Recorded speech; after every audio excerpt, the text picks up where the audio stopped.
दो मछलियों और एक मेंढक की कहानी। एक बार की बात है, एक तालाब में दो मछलियां और एक मेंढक साथ रहा करते थे। एक मछली का नाम शतबुद्धि और दूसरी का नाम सहस्त्रबुद्धि था।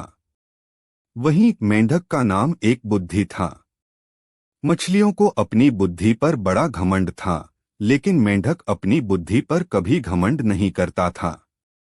फिर भी तीनों आपस में बहुत अच्छे दोस्त थे।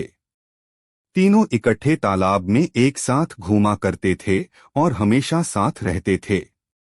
जब भी कोई समस्या आती तो तीनों साथ मिलकर उससे निपटते थे। एक दिन नदी के किनारे से मछुआरे जा रहे थे। उन्होंने देखा कि तालाब मछलियों में भरा हुआ है। मछुआरों ने कहा, हम कल सुबह यहाँ आएंगे और बहुत सारी मछलियां पकड़कर ले जाएंगे। मेंढक ने मछुआरों की सारी बातें सुन ली थी। वह तालाब में मौजूद सभी की जान बचाने के लिए अपने दोस्तों के पास गया। उसने शतबुद्धि और सहस्त्रबुद्धि को मछुआरों की सारी बात बताई। एक बुद्धि मेंढक ने कहा, उन्हें अपनी जान बचाने के लिए कुछ करना चाहिए। दोनों मछलियां कहने लगीं, हम मछुआरों के डर से अपने पूर्वजों की जगह छोड़कर नहीं जा सकते हैं। दोनों ने फिर कहा, हमें डरने की जरूरत नहीं है। हमारे पास इतनी बुद्धि है कि हम अपना बचाव कर सकती हैं।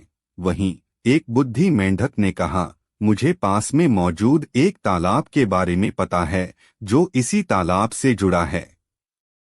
उसने तालाब के अन्य जीवों को भी साथ चलने को कहा, लेकिन कोई भी एक बुद्धि मेंढक के साथ जाने को तैयार नहीं था, क्योंकि सभी को शतबुद्धि और सहस्त्रबुद्धि पर भरोसा था कि वो उन सबकी जान बचा लेंगी।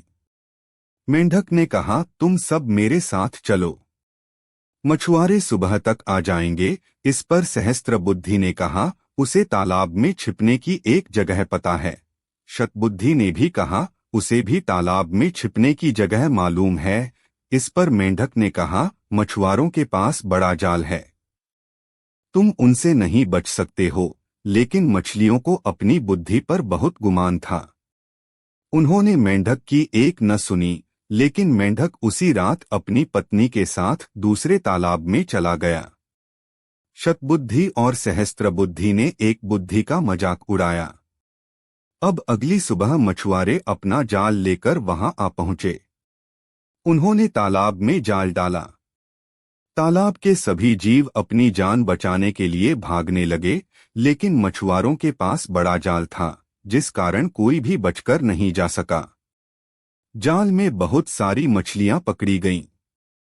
शतबुद्धि और सहस्त्रबुद्धि ने भी बहुत बचने की कोशिश की, लेकिन उन्हें भी मछुआरों ने पकड़ ही लिया। जब उन्हें तालाब से बाहर लाया गया, तब तक दोनों की मौत हो चुकी थी। शतबुद्धि और सहस्त्रबुद्धि का आकार सबसे बड़ा था, इसलिए मछुआरों ने उन्हें लग रखा था। उन्होंने बाकी मछलियों को एक टोकरी में डाला, जबकि शतबुद्धि और सहस्त्रबुद्धि को कंधे पर उठाकर चल दिए। जब वह दूसरे तालाब के सामने पहुंचे, तो एक बुद्धि मेंढक की नजर इन दोनों पर पड़ी। उसे अपने मित्रों की यह हालत देख बड़ा दुख हुआ। उसने अपनी पत्नी से कहा कि काश इन दोनों ने मेरी बात मान ली होती, तो आज ये जिंदा होती। कहानी से सीख, कभी भी अपनी बुद्धि पर घमंड नहीं करना चाहिए। एक दिन यही घमंड जानलेवा साबित हो सकता है। आपसे मेरी प्रार्थना है कि मुझे मोटिवेट करने के लिए वीडियो को लाइक करें, शेयर करें, सब्सक्राइब जरूर करें दोस्तों, और कमेंट में जय श्री राम जरूर लिखें।